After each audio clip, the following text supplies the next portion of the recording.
Pourquoi vous êtes là aujourd'hui? Et là en fait pour défendre les droits des femmes et la lutte pour les droits des femmes.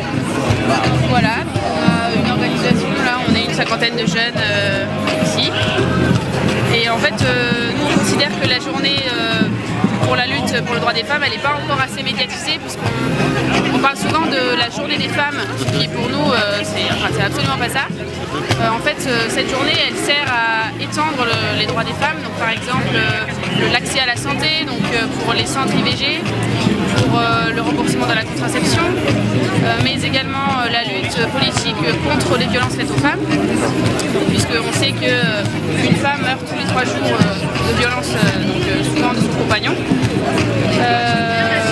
On lutte également pour l'égalité salariale, puisqu'on sait que les femmes sont sous-évaluées par rapport aux hommes dans le monde du travail. Voilà. Ça c'est nos principales revendications.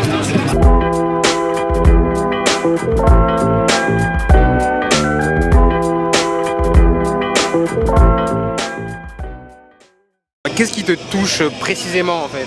Quelle est la cause? Qu'est-ce qui principalement t'indigne en fait? Moi ce qui m'indigne, ce serait plus au niveau des... le sexisme ambiant si je puis dire. Ouais. C'est-à-dire qu'à l'heure actuelle on peut définir une femme comme la ménagère de base, entre guillemets, qui va devoir travailler mais rester aussi chez elle pour s'occuper des enfants, tout ça, alors qu'elle peut très bien faire exactement les mêmes activités que tous les hommes à l'heure actuelle. Il y a beaucoup de choses, mais par exemple, il y a les viols, la prostitution et évidemment la précarité, parce que quand il y a une crise, c'est des femmes surtout Qui sont le plus touchées? Oui.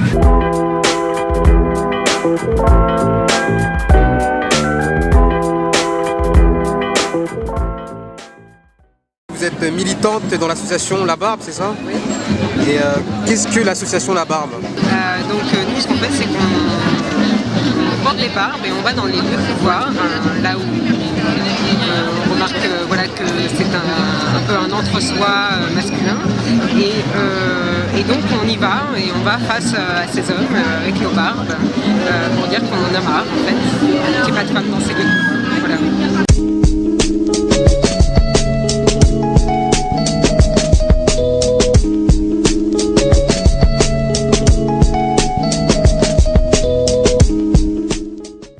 Que représente pour vous aujourd'hui cette journée?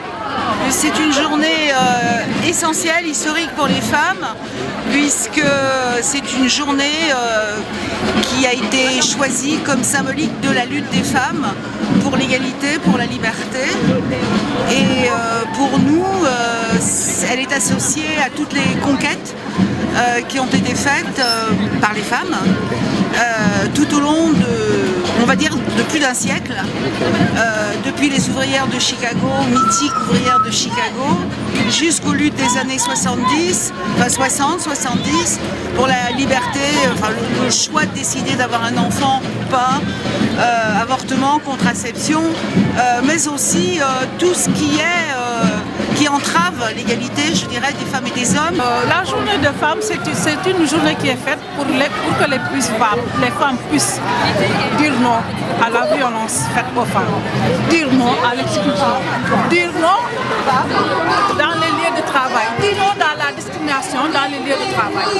Ça représente beaucoup de choses pour nous aujourd'hui. C'est pourquoi on est là, pour se montrer qu'on est forte. C'est les deux mains qui attachent la ceinture d'un pantalon et c'est les deux mains qui attachent la poigne d'une femme. Donc il n'y a pas d'égalité.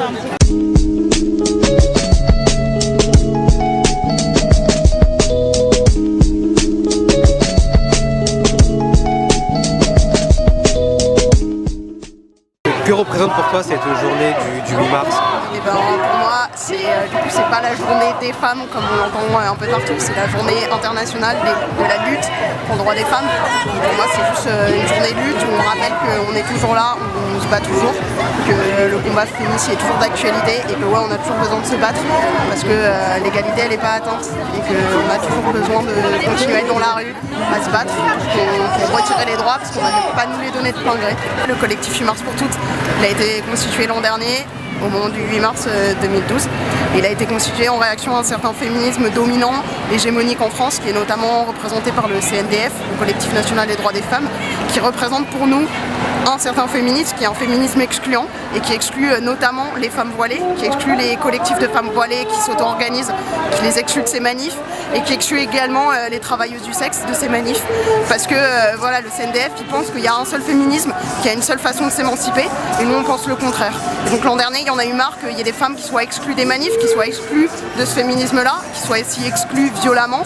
Donc le 25 novembre 2011, pendant la journée manifestation contre les violences faites aux femmes, il y a des travailleuses du sexe qui manu militari ont été sortis de la manif, on les a insultés et l'an dernier il y a eu un peu un trop-plein et de dire voilà, nous on se bat pour un féminisme incluant, qui est un féminisme où tout le monde peut y être, des femmes voilées aux putes, toutes les femmes, quelles que soient leurs origines, leur orientation sexuelle, les gouines, les trans, les femmes voilées, les putes, toutes celles-là, toutes celles qui ont envie de se battre, et ben elles ont leur place dans un certain combat féministe. Il n'y a pas une seule manière de s'émanciper, il n'y a pas un seul féminisme.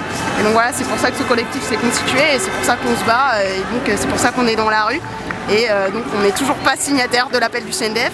Et maintenant on fait notre propre appel et donc à chaque manif féministe on est dans la rue sur nos propres bases, sur la base d'un féminisme ouvert, incluant pour toutes les nanas, pour un féminisme antiraciste, anti-impérialiste et voilà.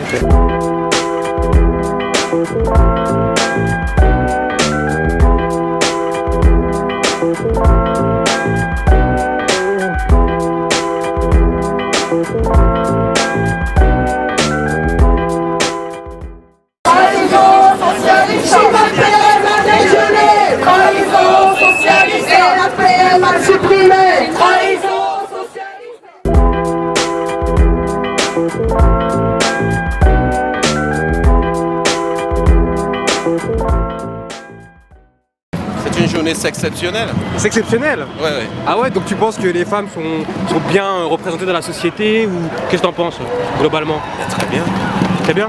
Elles sont très bien représentées, mais elles sont jamais contentes alors. Ah oui, donc qu'est-ce qu'il faudrait faire selon toi pour les faire taire? Il faut pas les faire taire, il faut les laisser s'exprimer. C'est clair, on est en démocratie. Ça leur permet de se libérer.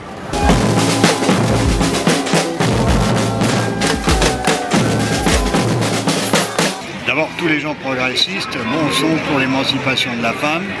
Maintenant, le problème de l'émancipation de la femme, est-ce qu'il peut se faire complètement dans une société où la société est divisée en classes?